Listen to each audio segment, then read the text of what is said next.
not giving up. I am selling the building. The final season of FX's The Bear. The restaurant is flooded. Everything's either gonna be okay. No, stop! Or not. We are outgunned and we are outmanned, but we have each other.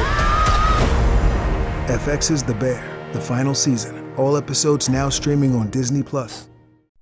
Badass of the Week is produced by High Five Content and $7 Productions.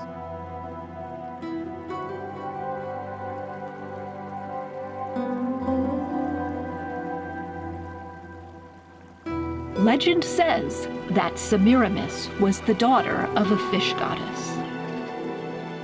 Legend says that Semiramis was abandoned in the desert and saved by a flock of doves. Legend says that Semiramis tricked her husband into letting her be king, and that she, supposedly, killed all of the men she had taken as lovers. Legend also says that she invented a type of practical and comfortable unisex outerwear. Legend says these things of Semiramis, said to have both divine favor and insatiable passion, a queen who seemed like a character from mythology. But then, modern archaeologists found and deciphered ancient Akkadian inscriptions about the great Queen Regent Semiramis, the historical mortal woman behind the legends, who led armies into battle, stabilized an empire, and built city walls and diverted entire rivers so her people could thrive. This is Semiramis, the great queen of both myth and history, at times reviled, at times revered, who rushed out in the middle of getting her hair done to put down a rebellion and capture the public imagination across millennia.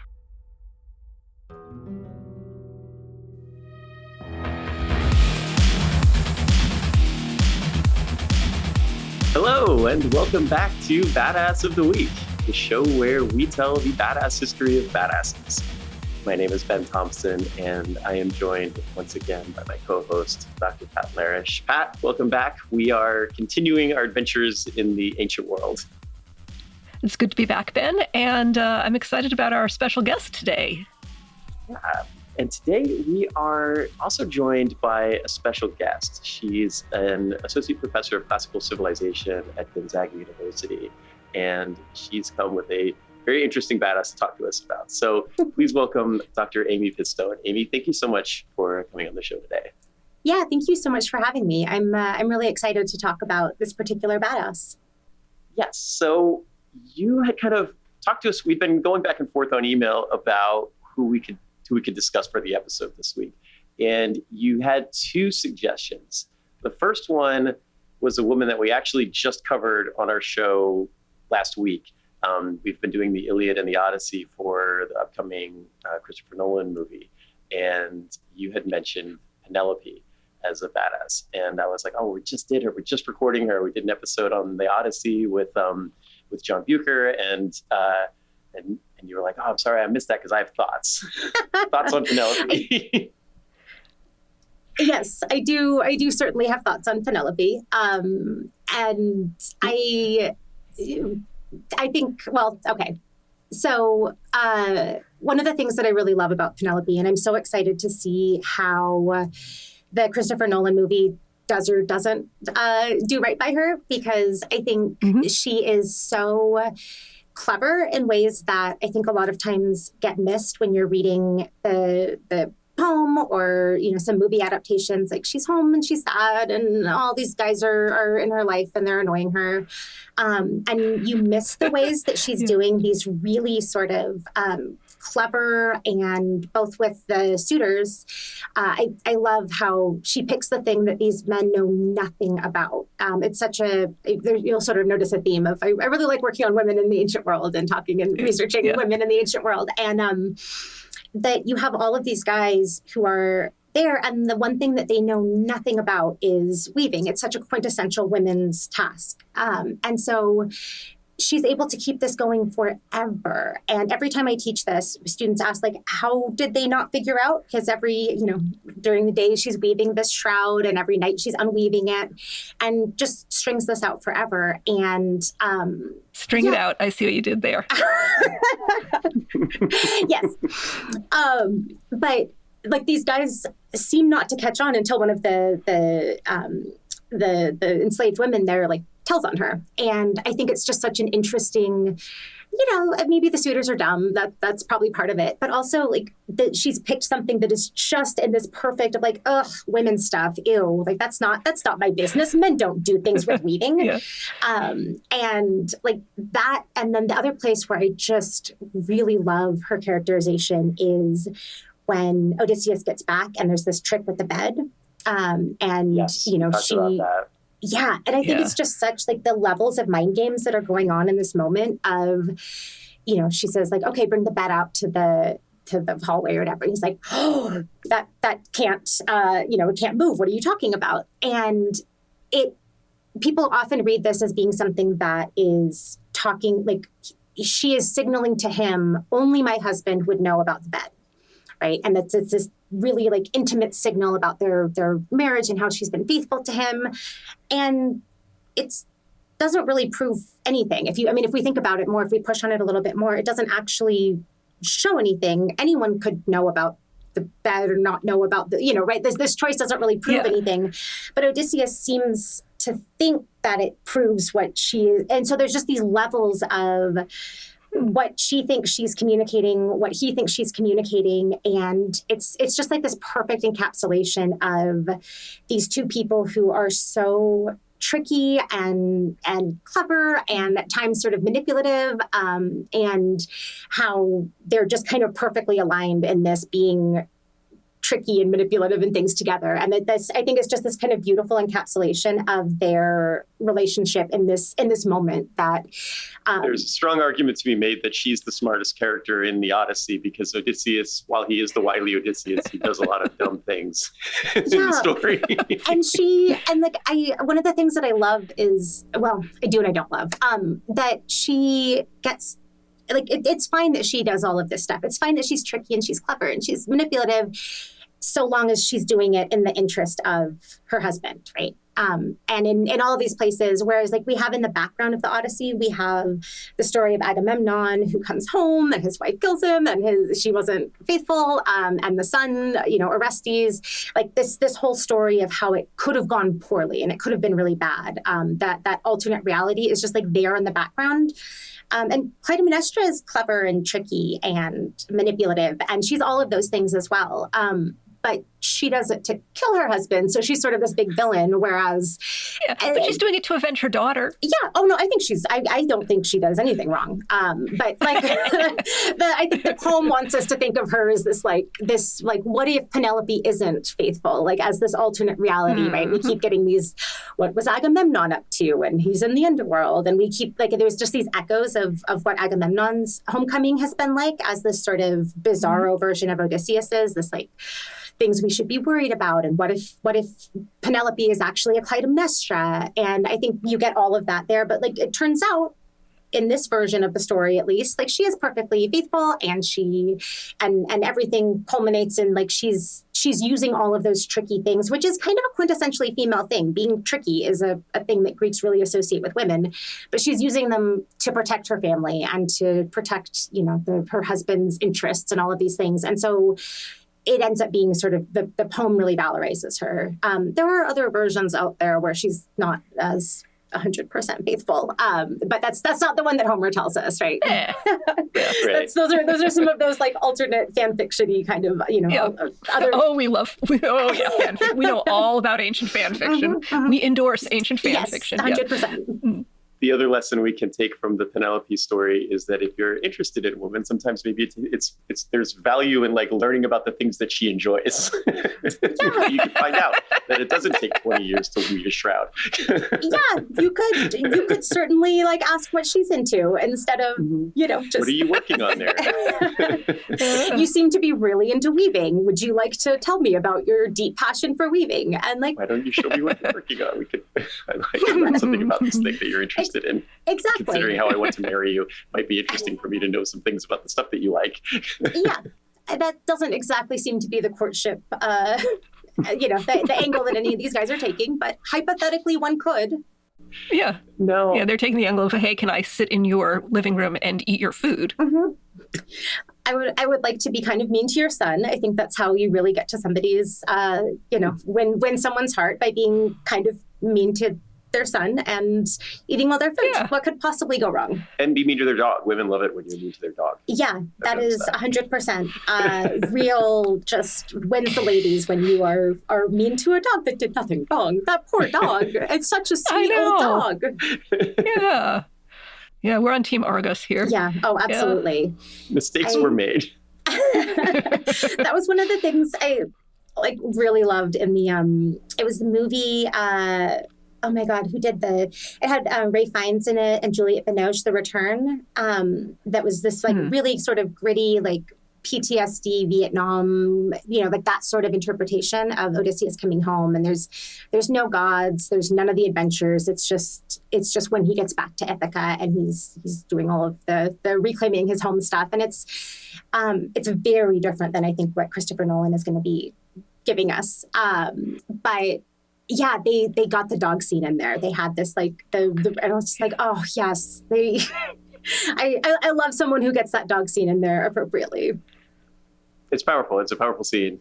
Mm-hmm. Yeah. It really explains why he goes John Wick on the suitors. Mm-hmm. It is such a, it really is. And I have a dog. And so, if you're going to be mean to a dog, then you deserve everything that's coming after that, guys. You deserve an arrow in the throat. Yeah. Now, the other woman that you pitched us was another mythological / historical woman. Yeah, the slash is important. Yeah. Very different from Penelope. So they're quite different stories. One I didn't know. I wasn't familiar with this story. And I think it is really interesting that we have the queen who held the fort at home, and then we have the queen who kind of redefined the map of the classical world. And I was very impressed when I started getting into the story, because I didn't know anything about it before you mentioned her. Yeah, so I sort of stumbled onto this one. I mean, it was someone that I sort of knew of, but I don't work on history. I'm a literary person, so I do a lot more with Greek tragedy, things like that, mythology. And because some colleagues of mine are working on this really cool translation. It's part of a cultural project through Spain. They've been asked to do this translation, and I'm helping out with the sort of consulting on the ancient world things. And turns out that the mytho-historical figure of Semiramis ends up being wildly popular for someone who doesn't show up that prominently in our ancient sources. She's mentioned in Herodotus. She certainly seems to be discussed at length in a historian that we don't have hardly any of his stuff, Ctesias, a pretty fragmentary historian. Mm-hmm. We have a handful of people who talk about her, but she is really popular in sort of the medieval, early modern era. And so that was sort of my path to learning about her. But yeah, we're not sure if she's kind of a real person, kind of a mythological badass. It's a little hard to say. We come across this a lot where there is this one is kind of extra with that, where there is a historical kernel in here of a real woman from the early days of Assyria. And this story, because she was prominent in a time when it was very uncommon for women to have these positions of power. She's commanding armies in the field. She's ruling as a king. And this is ancient Assyria, right? This is 9th century BCE. This is very uncommon. And this little kernel of a story fascinated, and we'll get into a lot of it, I think, but it fascinated the Greeks, and then later it fascinated, like you said, the medieval times, later on into the 18th centuries, 19th centuries, there's operas about her, and then into the modern day, and everybody takes this kernel of a story and they seem to interpret it in a different light or process her in a different way as the years go on. And so it's a really interesting way to kind of view, the way she's viewed by the culture kind of tells you about the culture more than it tells you about her. which is kind of interesting.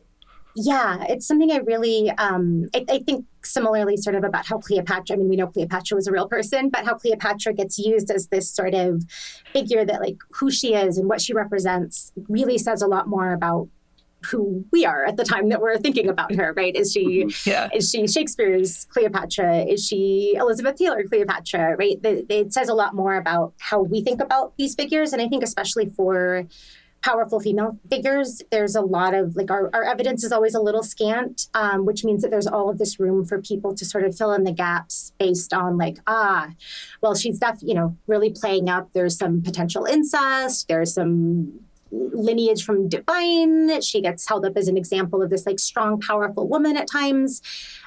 So yeah, I think it's really this sort of like a Rorschach test for when you look at this figure, what do you see in her? Because different people really kind of glom onto different aspects of her story. But anyway, we should probably talk about who she is and what she did before we talk about her as a Rorschach story. Let's pause really quick. We'll put in a commercial break here really quickly. And before we go in, I do want to end kind of the introductory part with a quote that is attributed to her. She says, "No Assyrian before me ever saw the sea, but distant as the seas are from here, I have seen four. And to their proud waves, who can set bounds? I have directed the course of rivers at my will. I have built walls which are impregnable, and with iron forced a way through inaccessible rocks." And that's kind of the anti-Penelope, I feel like. that is what we're talking about today. There's going to be weird sex stuff. There's going to be violence, killing, severed heads, all the good stuff that you expect from Badass of the Week. So stick with us after this break. We are going to get into Semiramis? Semiramis. All right. We'll be right back.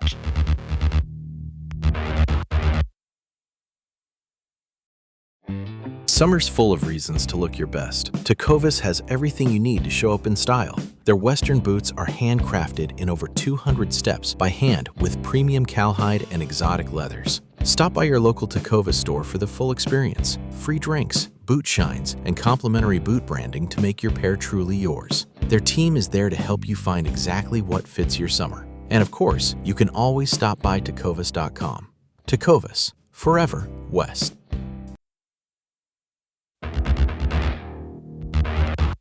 All right, welcome back to Badass of the Week. I am here with Dr. Pat Larish and Dr. Amy Pistone, and we are going to start, I think, in 9th century BCE in Assyria. And Amy, the steel that kind of, the chiseled in stone carving that we have about her that has inspired literally like thousands of years of speculation. It reads, Semiramis, wife of Shamshi-Adad, king of the universe, king of Assyria, mother of Adad Nirari, king of the universe, king of Assyria, daughter-in-law of Shalmaneser, king of the four corners of the world. It's a list in a series of kings who did badass things for the Assyrians, which are a famously badass civilization that, we're talking like mountains of severed heads and human flesh cigarettes and things like that, but very, very, very old school, blood and guts conquering empire. So who is this person and why is this one kind of inscription so captivating for people even today? Yeah, so part of it is that we have these stories of Semiramis, who you'll note is like not exactly the same as Semiramis. And so we have these stories, and a lot of them come down to us through Greek authors before we knew a lot about some of the cuneiform, some of the stelae. And so we knew her as this figure that was, maybe a person, maybe not. And then we started getting a lot more real, like basically we had the ability to learn more about who she might have been, and this like actual real story, because it reads, especially in our ancient sources, she is, in some of our accounts, she is the daughter of a fish goddess, as one does.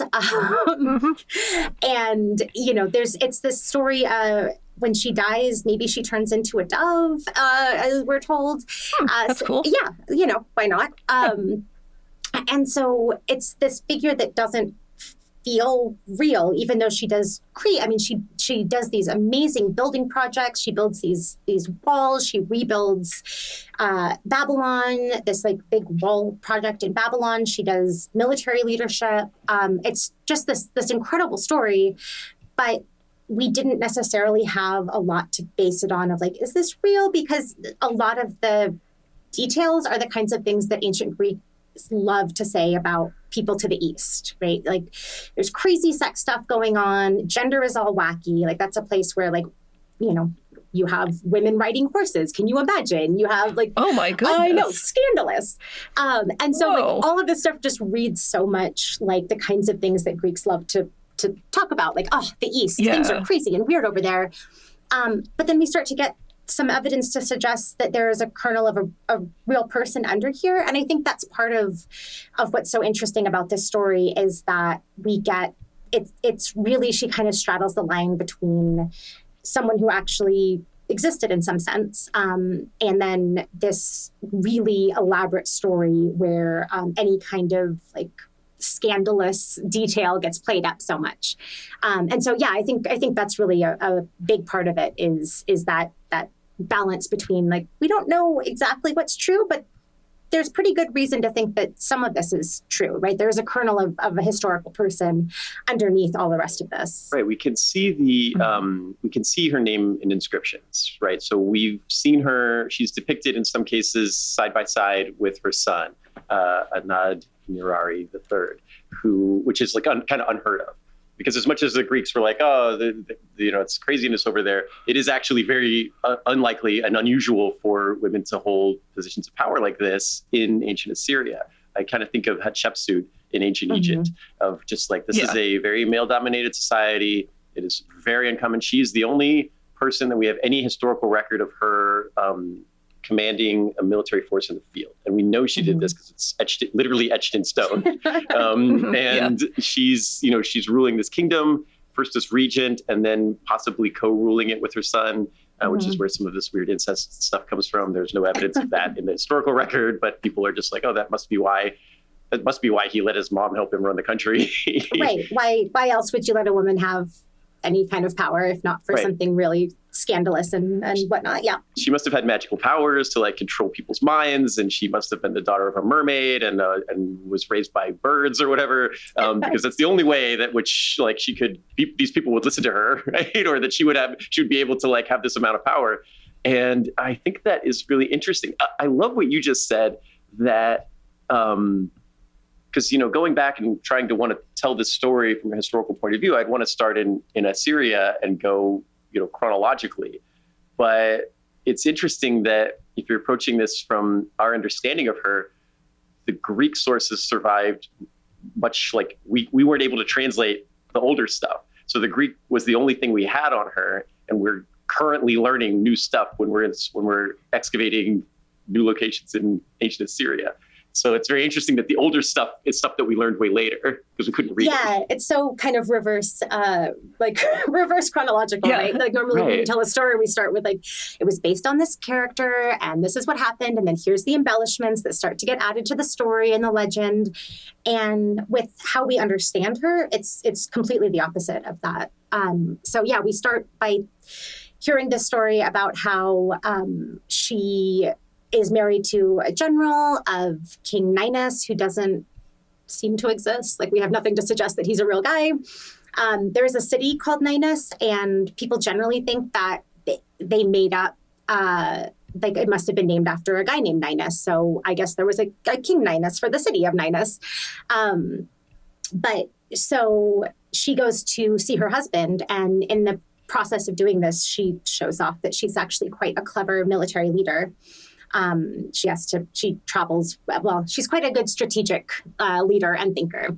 She ends up wearing pants to disguise, she kind of disguises her gender, which some of our sources say, like, from that point onward, our ancient sources aren't great at, like, who's who, but, like, the Medes or, the East people, whoever we're calling them right now, the Medes or the Persians or the so that they kind of get a little fuzzy with some of those like specific groups of people. But, and now people started doing that because it was such a cool idea. They credit her with building the Hanging Gardens of Babylon, but Assyria might not have included the city of Babylon at the time she was ruling it. Yeah, there's definitely some, and I think like you get this sort of, a lot of our ancient sources are just like, east, right? And so you get people talking about like Persia, and they're like, that's not actually Persia, but sure, that's, yeah, why not? But yeah, so she gets credited with the Hanging Gardens of Babylon, though some of our ancient sources are like, definitely not, that the timeline doesn't work right. And so, yeah, the king is like, oh my God, this woman, like, he falls in love with her. Her brilliant strategic mind says, I would like to marry her. You can have my daughter. Like, we could trade. You can have my daughter to marry. Onis is usually what his name is in the sources.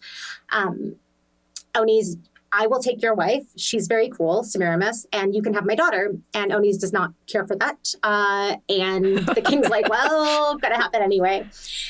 So Onis ends up taking his own life, and Semiramis is now the queen. And so... And is this something we know from the ancient sources, or is this something we get from like later 19th century operas, or... So most of this is coming... So the detail, I need to think about where we get the weird detail about So all of that comes from Diodorus Siculus. Just about all of that is in Diodorus Siculus.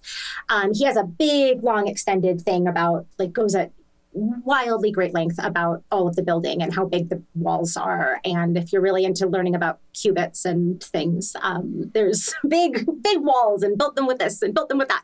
I mean, but there are fragments left of some of the gates and things of Babylon, and they are impressive, right? The Assyrians were the ones they dealt with they had the face on top of the big griffin or eagle.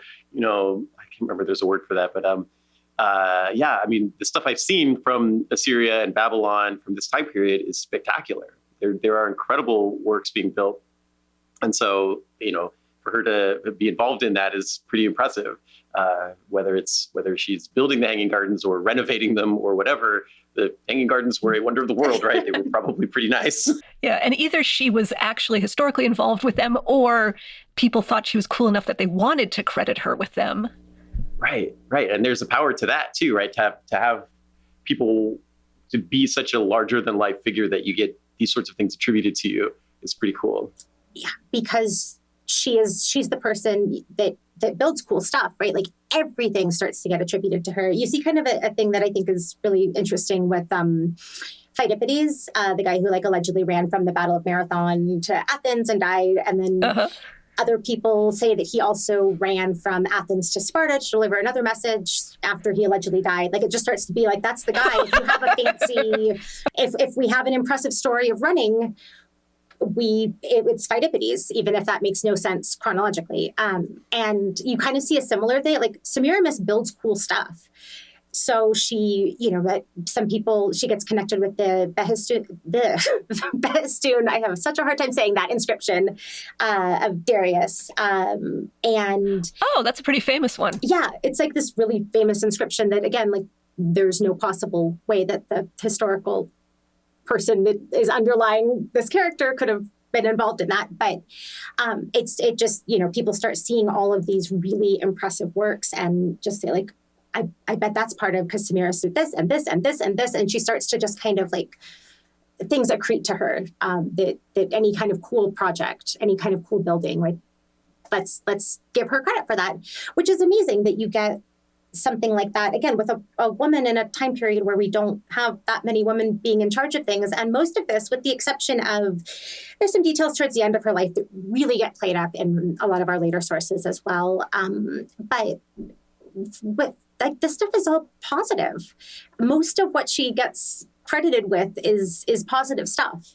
Again, like, towards, we start to get, there's details about incest. There's that she is very lusty. She's sleeping with all these, she would kill each, sort of an opposite of the, who's the woman in 1001 Nights? Scheherazade. Oh, Scheherazade. Scheherazade. Okay, yeah. Like an opposite version of that, sort of, where like she'll sleep with these men and she'll kill them every night.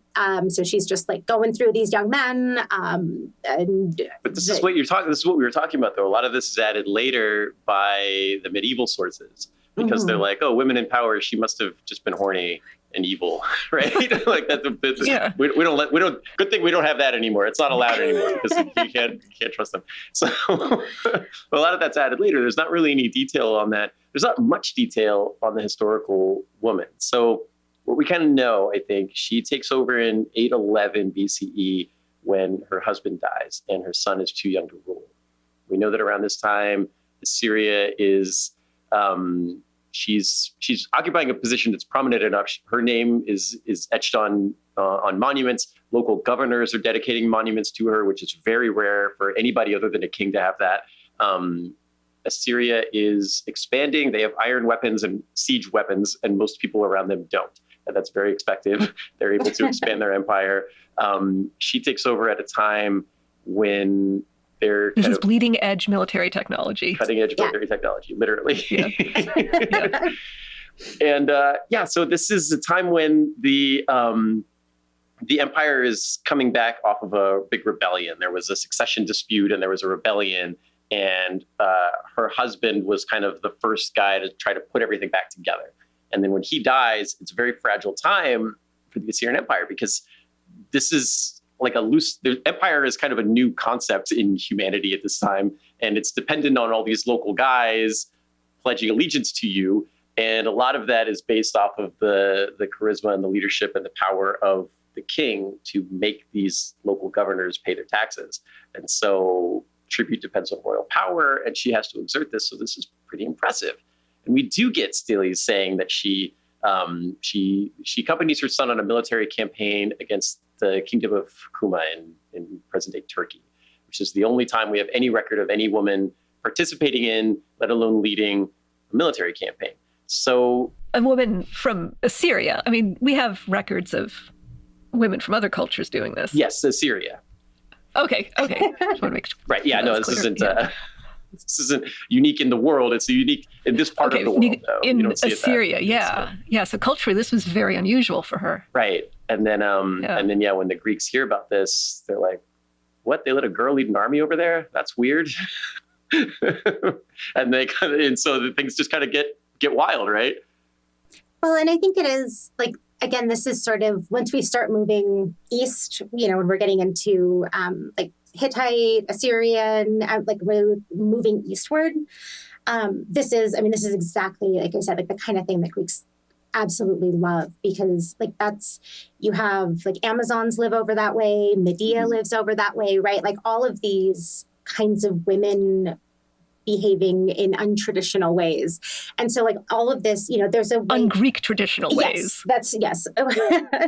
Ways that Greeks do not find to be ladylike. And which qualifies them honestly to be featured on our podcast. Yeah. I mean, I am not going to go off on a whole, but if you guys ever need someone to come talk about Amazons, like, let me know. I have so many thoughts about Amazons. And the maybe, Scythians and anyway. But yeah, like this is all where like the Greek imagination just runs wild with gender and east of where they are, right? Whatever Asia Minor for in Near East, anything like that. And so, yeah, you get this really cool story that is cool enough, badass enough to spread, right? Like this is a story that very much makes it to a variety of different Greek authors. And so then, yeah, we get this thing that starts to build into its own legend. And there's a romance, like a novel-ish, written about Ninus, the king that probably didn't exist for real. And I mean, a lot of this, right, Nineveh is like the city that we know that actually exists called Nineveh is named after Ninus. And so this idea of like, there must have been a Ninus who gave Nineveh its name. And so, there are these like anchors in historical things that we can point to and say, we do know that things were built and we do know that there were inscriptions and we do know that military expeditions were taken. But then we also have all of these things that are just sort of start to spin out into her own wild legend. Right. And that kind of captivates Greece, and then it moves on into the Middle Ages. Right, because the Assyrian Empire is expanding at this time. They go into the Levant, they go into Anatolia, they go into the Iranian plateau. And these stories, she has there's only 3, I always pronounce it Stele. Is it Steely? Steely? I see Steely, yeah. Okay. There's only 3 Steles in the religious center of Assur that are dedicated by or to women, and one of them's Semiramis. And so this is sort of a thing that captivates people.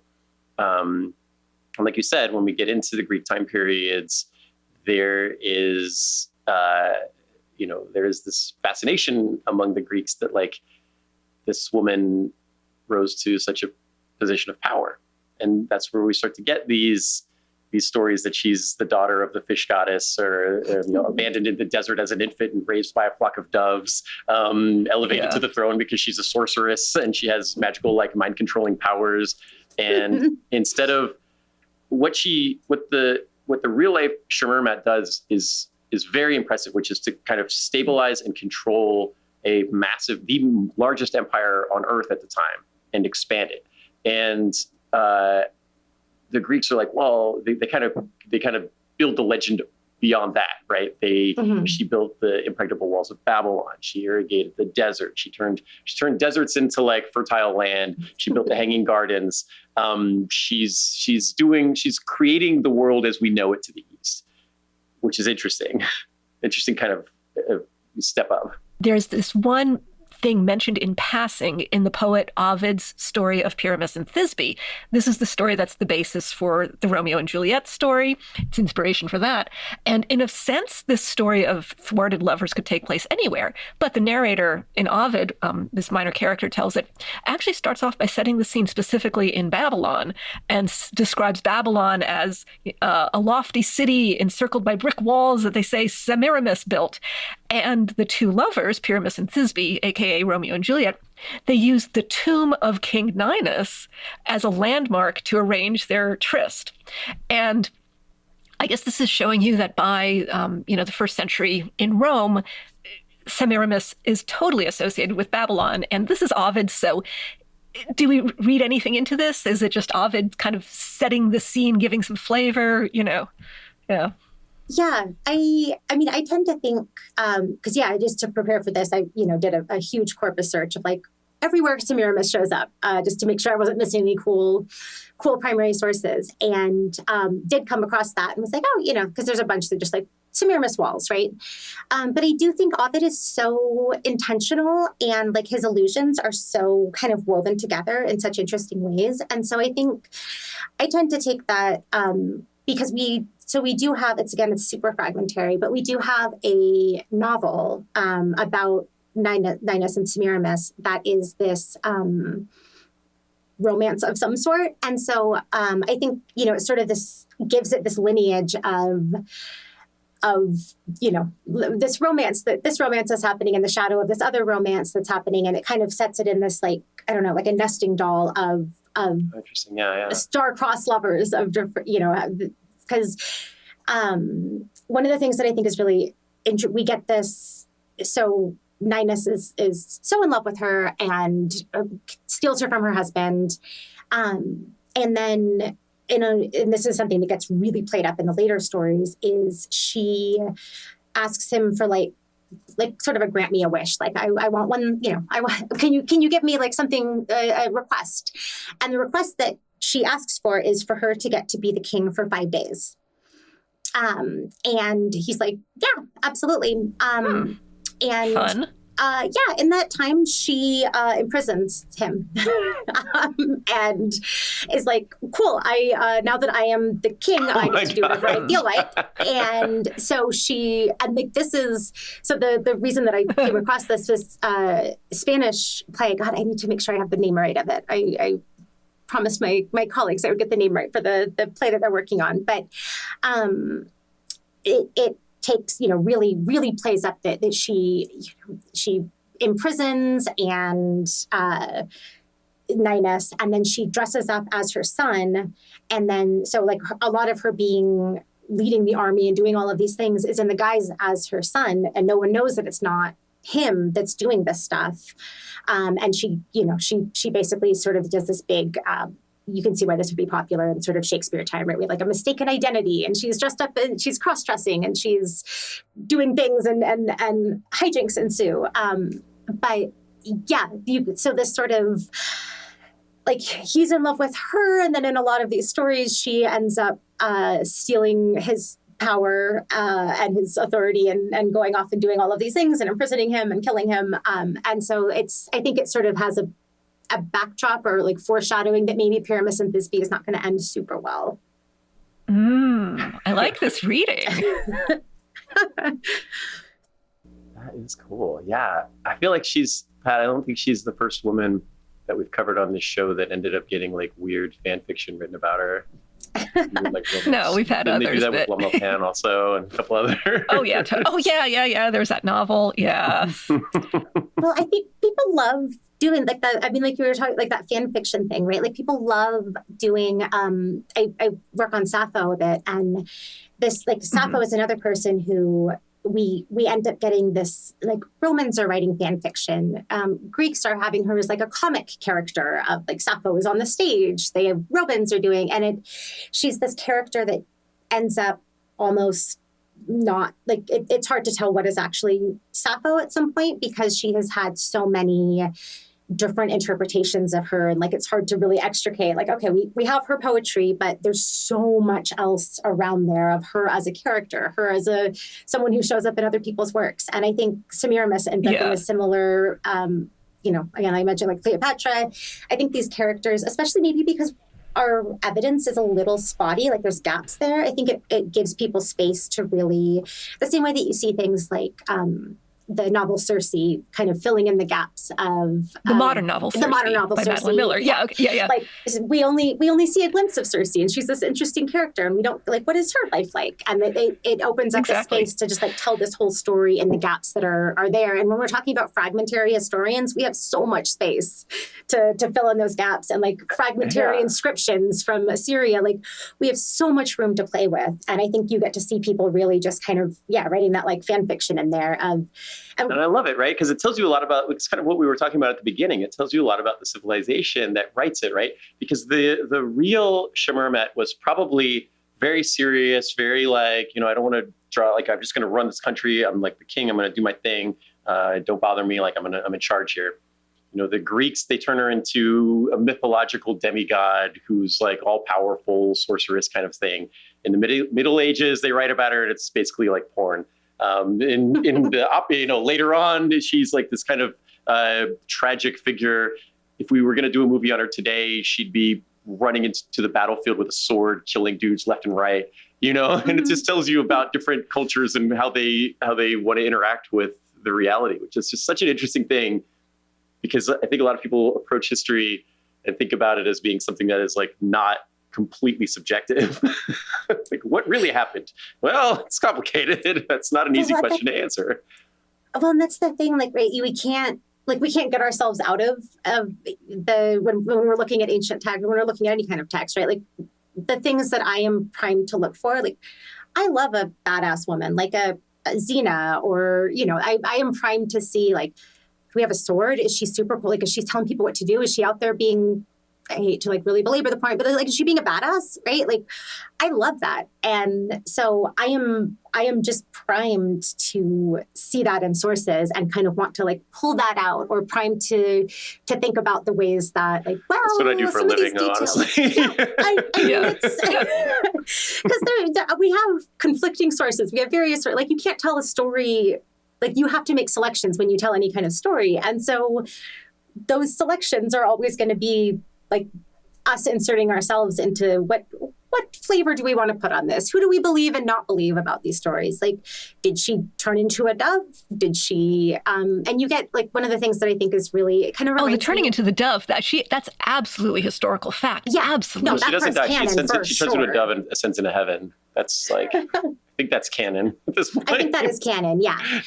But you get like, I see some of this reminds me a little bit of the way that modern like fandom, like stan culture works, because you do see when as she's accumulating all of these different stories, she also, like, a lot of the details seem to really be details of Ishtar or Astarte, this like Near Eastern goddess who's kind of a little bit Aphrodite, a little bit, she's got more of the sort of war and sex components to her. We did an episode on her. We did a whole episode on it, on the descent of the underworld and Ishtar. Yeah, she does. She morphs. She becomes Aphrodite. She morphs into Aphrodite. Yeah, it's wild. She becomes Aphrodite. But before that, she goes into the underworld and has this whole gritty underworld scene, and yeah, she's love and war. And yeah, I can see people fitting Semiramis or Shamaramat or whoever, whatever version of her we want to talk about, kind of fitting her into that like stereotype or archetype. Yeah, I think, in the way that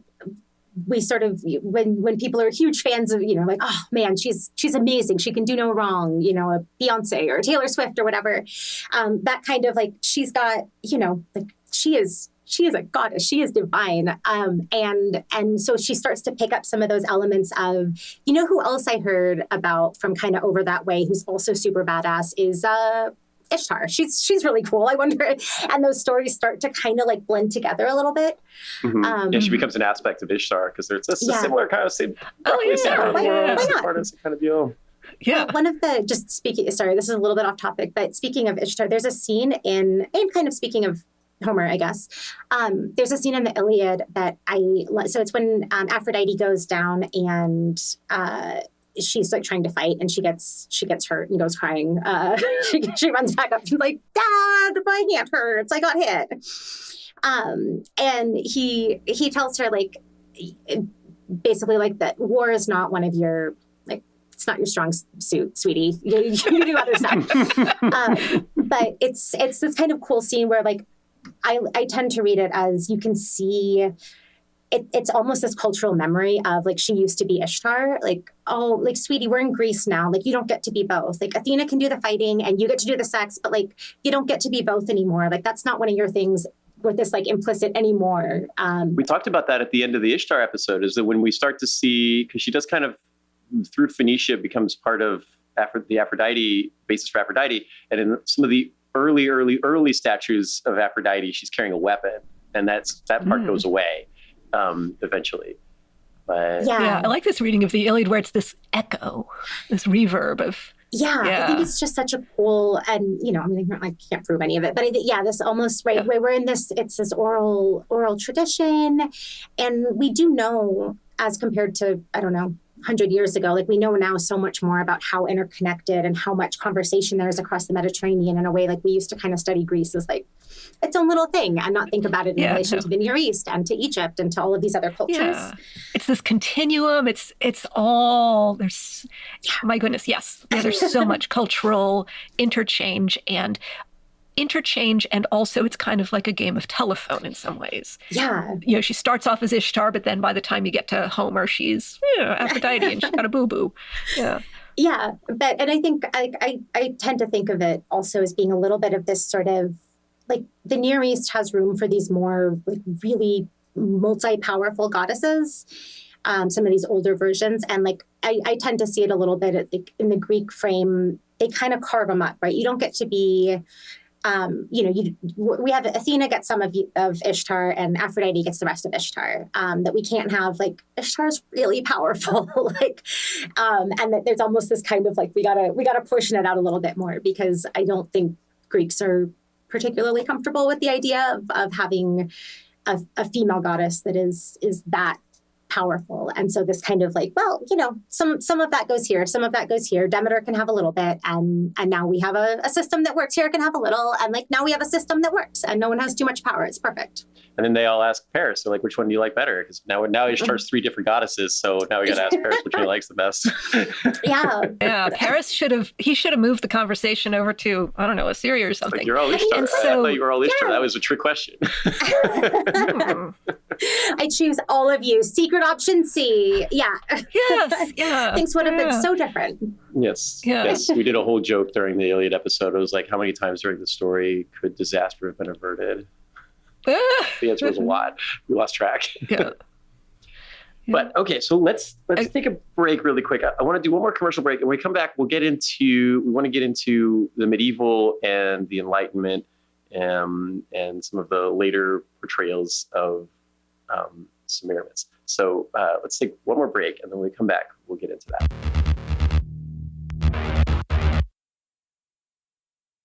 Best thing that's ever happened to you financially. Go. Easy. Sold my car on Carvana. Amazing offer. Really? I hit 200 on a scratcher. Did the scratcher come to your house and hand you a check? No. How many scratchers did you hit to get that? I hit a button on Carvana.com once. Okay, that's fair. It's like the lottery, except you always win.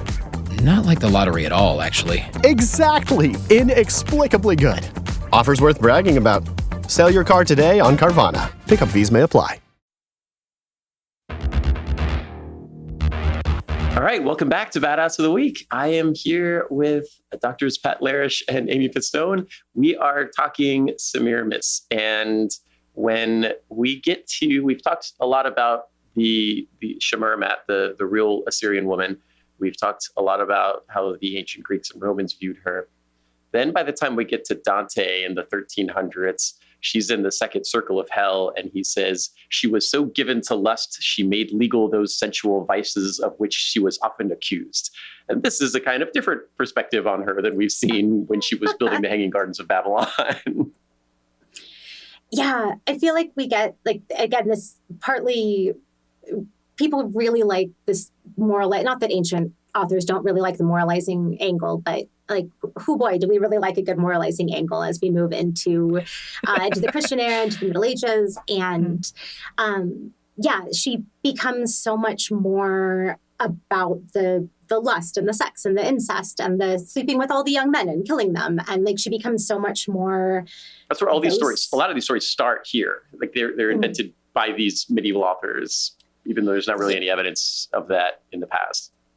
Yeah, we do have some earlier versions, but it is one of those things that really gets highlighted a lot more. But yeah, we use her as a little bit of a, like, earlier, we do see people when they want to disparage, Romans love to do this, like, this is just like Semiramis, and we get a lot of people talking about that this is just like so-and-so. And it's sort of, there's kind of a vague allusion to, and, you know, modern people trying to, like, who are we accusing of being, of incest? You're being way too coy, ancient authors. Like, tell me who you're calling incestuous here. But she gets used a lot of, like, as an example of improper, unmoderated lustiness in the Roman era. But yeah, it is something that much more becomes, well, actually, I'm going to take that back. She gets used as also this example of, they talk about her in the context of eunuchs. And it's a weird thing that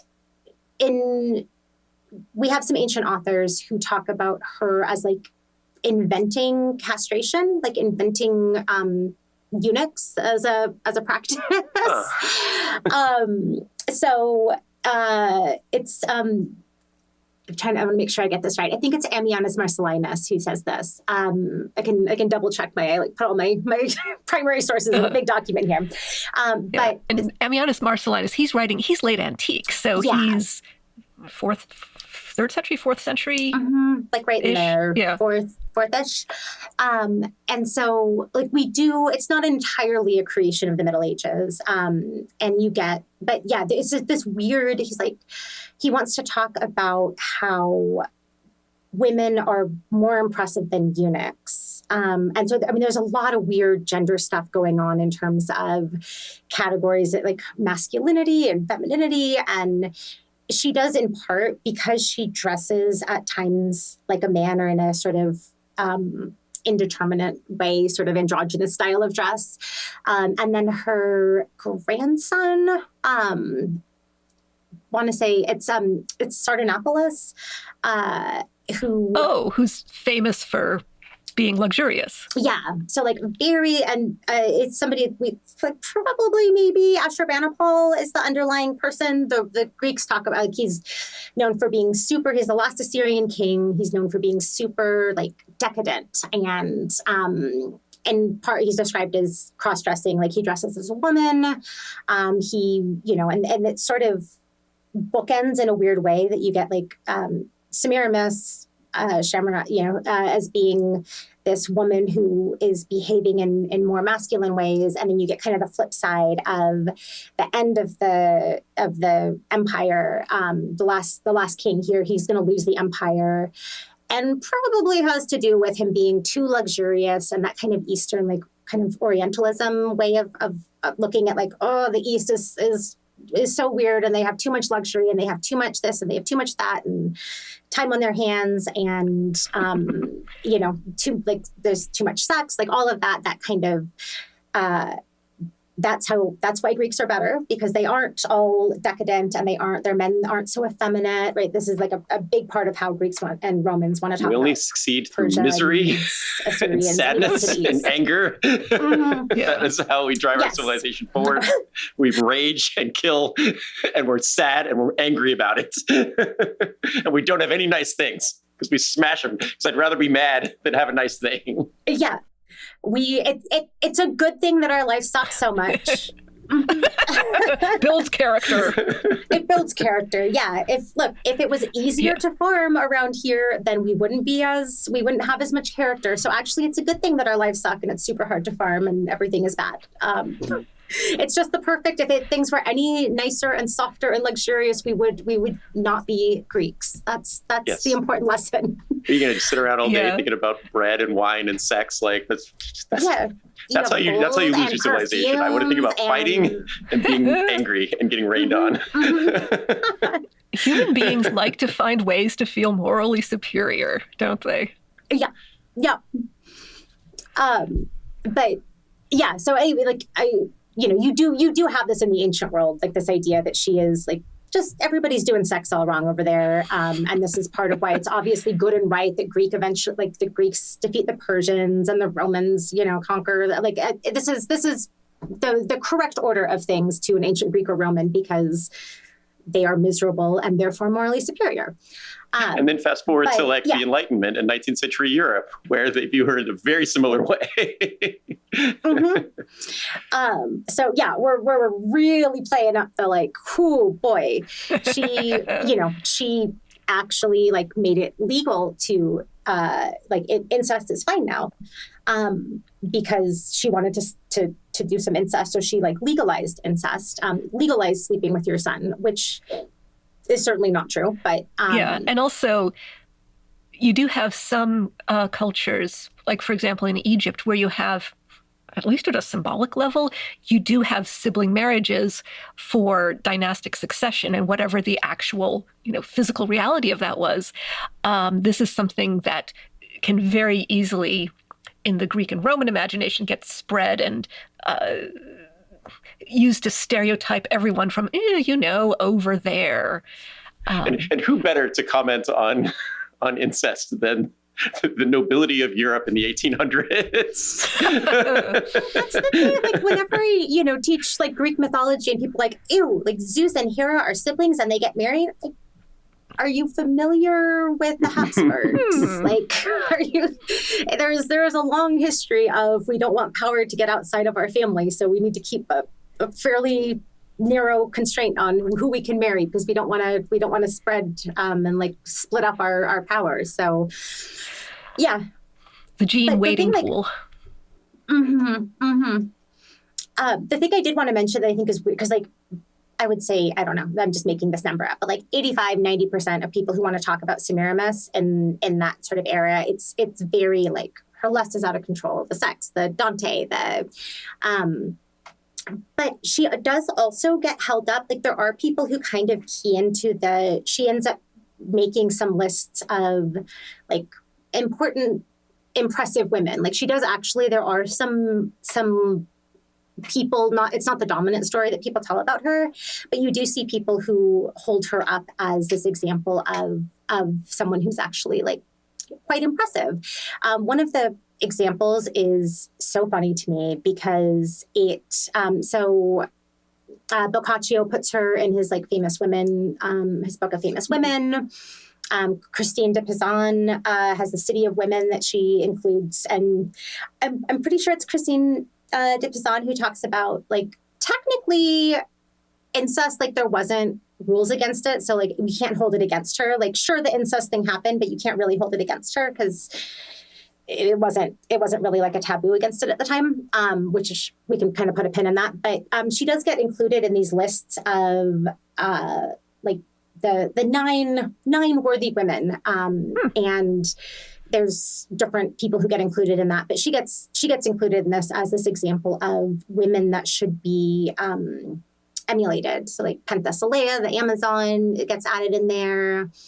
People have their own different collections, but she does also, there's sort of a subcurrent of mostly we are appalled by her sexual immorality, but sometimes we do think about she was this great builder. She was this, did walls, did empire, did military, that she did do all of these cool things. So it's not entirely gone by this time period, even though it is really, people are really looking for this like lascivious kind of like, it's really important that, and this has always been sort of a caveat, or not even a caveat, like a loophole that obviously we shouldn't be getting really into pornographic stories of like really risque things happening. And like, we're all good Christians. We're in the Christian era. Like this is but if there is an important moral lesson we can learn, then you do kind of get a loophole about getting to hear about all of the like raciest, raunchiest stuff, because either it's an important lesson that we get to learn how to not be like that, or the very bad woman eventually gets redemption at the end. She sees the light, she converts to Christianity, and it does give you kind of a loophole for when we certainly shouldn't be telling all of these really racy, scandalous stories, unless we can actually make it like a good thing. If we can find a loophole to do that. And they did I think with, that's got to be some of this. She becomes Jezebel or Mary Magdalene by the end. It's okay. Yeah. If you can find a Christian moral, let me tell you the story of all of this behavior that, as a good Christian, you should be completely and utterly appalled by. And let me explain to you in detail what you should be appalled by. In great detail. Yeah. Yeah, absolutely. Now, the interesting thing with this is that she is this kind of well-known household name for hundreds of years, though I feel like there hasn't been I feel like she's kind of fallen out of, I'd never heard this story before, which is kind of rare for me, which means that unless there's a bunch of movies about her that I'm not aware of, I feel like she's kind of fallen out of public consciousness a little bit in the last couple hundred years. Yeah. So what do you think happened? That's a good question. I mean, it does seem like she's sort of ripe for being picked up for, like, we're in such an era of people wanting to retell stories like from other perspectives, right? And it does seem like she is sort of, this is a story that's ripe for being retold. But yeah, I don't have a strong theory on why we haven't gone to that well. Why isn't she in the mythology books and the history books, right? Why doesn't she pop up with names like, I mean, we talked about Zenobia here, but like Boudica comes up a lot, and you'll hear Cleopatra, like you said, but she kind of seems like she was in that same vein. Although it just seems strange that for her to be such a household name that people can be like, oh, it's the Semiramis place, and people are just like, oh yeah, Babylon. Yeah. I wonder how much of it, in part, I think we don't always talk about Assyria that much. Like, I think a lot of people, right, it's not a time period that is always covered as much as like Egypt, sure. But I think Assyria, like Hittite, a lot of those areas, like, doesn't get covered as much. But I wonder if some of it is sort of inertia of like, because it was a fairly recent thing that we learned about there being an underlying truth to this, that it was just just another wild, wacky story about, our Greek historian, like Herodotus says all kinds of things. I'm sure he talked about a woman, whatever. That doesn't mean it's real. And maybe there being like, it just takes a while for things to get into what the dominant narrative we tell is, like who are the major characters in ancient history. And I wonder if some of it is just not adjusting her status from a totally made up figure to someone that's based on reality. And then, I mean, I do wonder a little bit if because she becomes this figure, like such a lascivious kind of figure of like lust that's out of control, if people have wanted to not focus on her as much because it's not like stories about the horror of Babylon is not really necessarily where our taste is collectively, to find a deep cut story about someone who has traditionally really been sort of vilified for all of the sexual stuff. But I don't know. I do feel like this is a character that has this really like rich information. We have all these different versions of her story. And it seems like a real missed opportunity for someone who writes historical fiction to not go and tell the story. Right. So, I mean, let's kind of sum up here. So we've got this woman from 811 BCE in a very strictly male-dominated society. She's taking power from her husband dies at a period of crisis for the empire.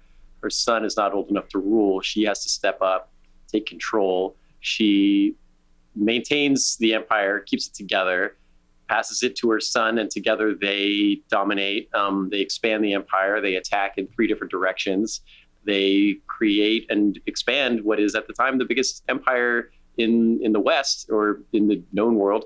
And then she dies, and there are carvings dedicated to her. There are carvings made by her. A lot of what we have is fragmentary, but it is clear that this is a very powerful woman who existed in real life and had a lot of ruled a very dominant empire. The Greeks get wind of this.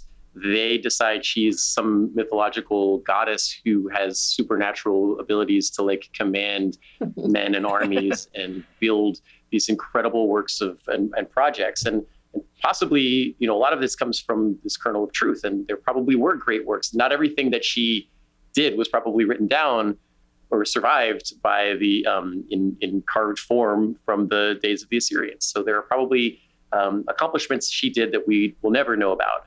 And the story kind of grows and grows and grows until at a certain point, it bothers the establishment enough that people are like, well, if, powerful woman, she was probably into weird sex stuff.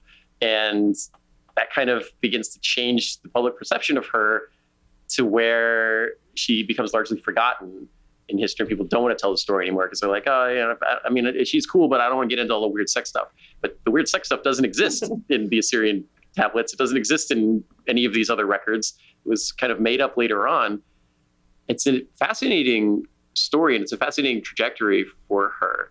And so, Amy, I guess my question for you is, when we do these episodes, we like to kind of say, what's the lesson that we can learn in the story of Semiramis, and how do we apply that to make our own lives badass? But I feel like you might have the most hardest like version. This might be the hardest story to do that with.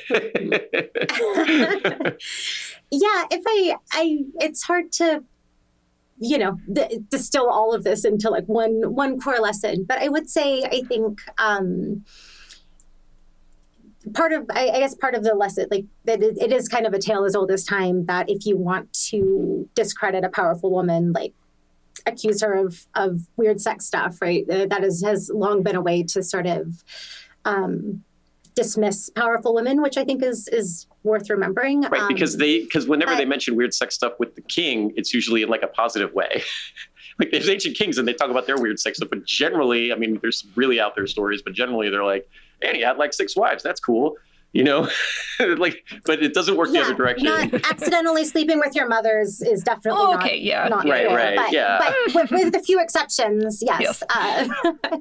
But I don't know. I mean, I do think that this, like, remembering that people, like, a woman in a society that didn't really give her power easily, like, people have always been finding ways to be badass in societies that haven't wanted them to be badass. And so, I don't know, I guess there's sort of an element of like, if there isn't a path, like maybe you make your own path. Right. This is a pretty uncharted course that she finds, based on what we know historically about her. Like, this is not a path that like, oh yes, I have seen several other women step into, do military things and be a co-regent. And if there's not a path there that sometimes you make your own path and go be badass in ways that society hasn't really prepared for. I love that. I love that idea. Maybe of don't like, wait for society. I'm going to be badass in the way that my people need me, right? Because she's the queen of these people and they need her to rule this empire. And she steps up and she does what she has to do. And she does it in a way that is successful. And yeah, who cares what the rest of the world thinks of her later on, because she did the thing that she needed to do, and that her empires will last for another 100 years after her. Did well under her, and like, I don't know, man, who cares what Dante thinks about you? Like, your people thrived. You were hey, I was at least they mentioned me. There's no such thing as bad publicity. We're still thinking about me in the 1300s, right? That's 600 years later. There is an element of like you did something that has people fighting and talking about you for millennia, 2,800 millennia. Yeah, that's it. That's the lesson, right? Haters so, gonna hate. Haters gonna hate, and half these guys.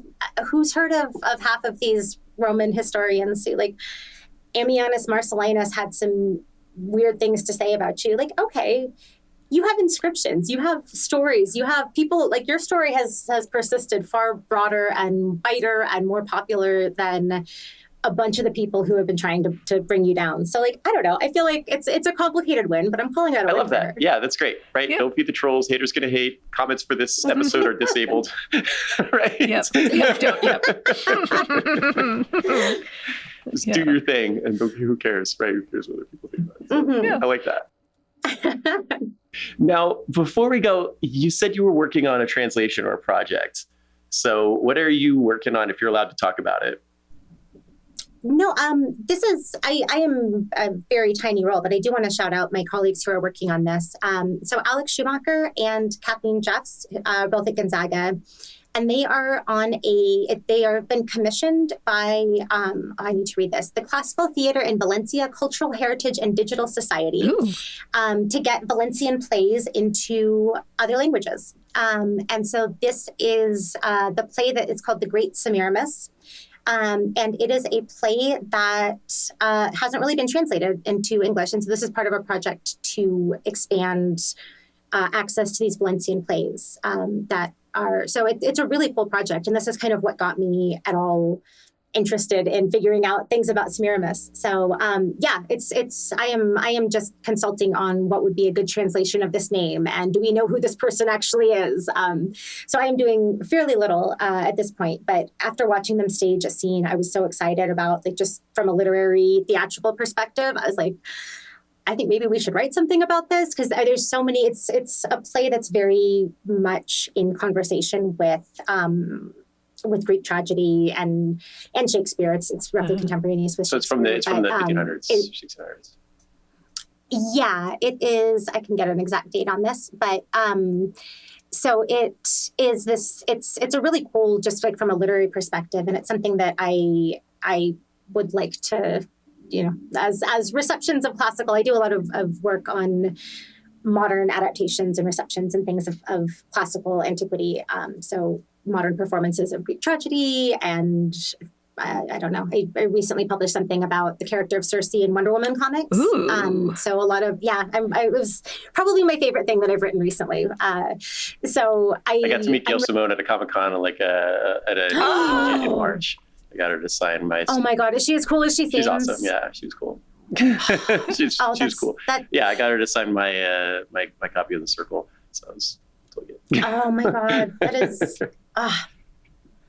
I am so jealous. Yeah. I mean, I already thought you were cool or whatever, but like so much cooler now. Like I just, your stock has gone up several points doing that. I've been in the same room as famous people. Yeah. I mean, that is still. So the play, I've gotten this specific. Okay. So The Great Semiramis, a play by Cristobal de Virués. And yeah, it's from I can see if I have an exact date on when he's writing. But basically, like, he is called by some as like the Spanish Shakespeare. Okay. So late 1500s, early 1600s. Okay. Semiramis is featured prominently, and presumably in a good way. It's called The Great Semiramis. Yeah. It's like three acts that are fairly different depictions of her. Oh. That's perfect, though. That's a totally fitting way to talk about her. Yeah. That's it. It seems like you can't do all of those stories justice, right? In one, you can't have a character arc that does all of the things. And so the third act is pretty, it's pretty leaning into the incest and the sex stuff.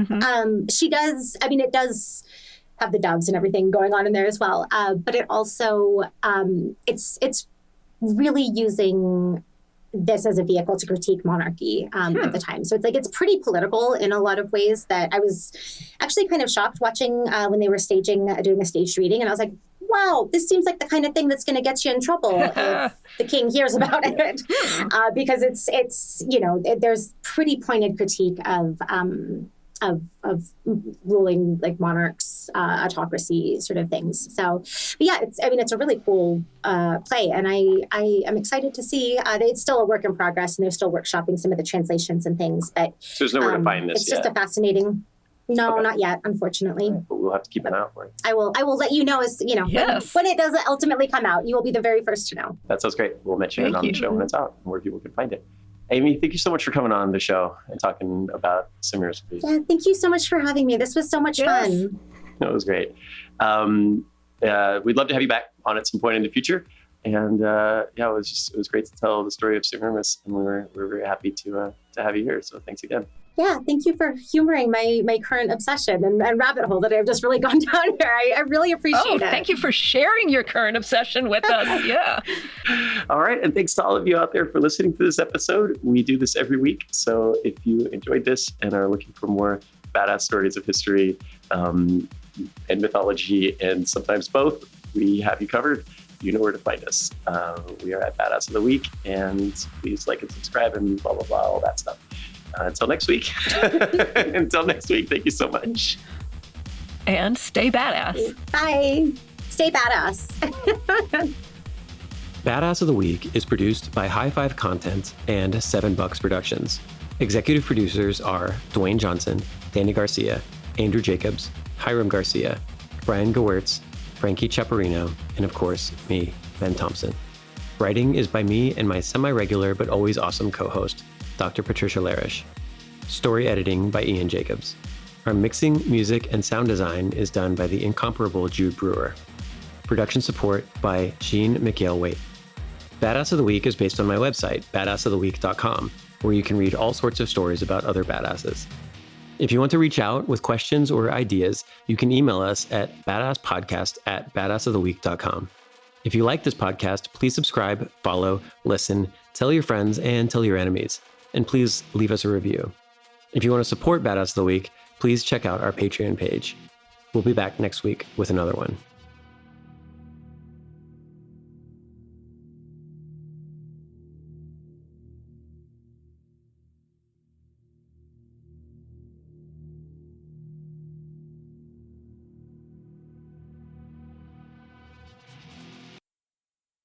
Best thing that's ever happened to you financially. Go. Easy. Sold my car on Carvana. Amazing offer. Really?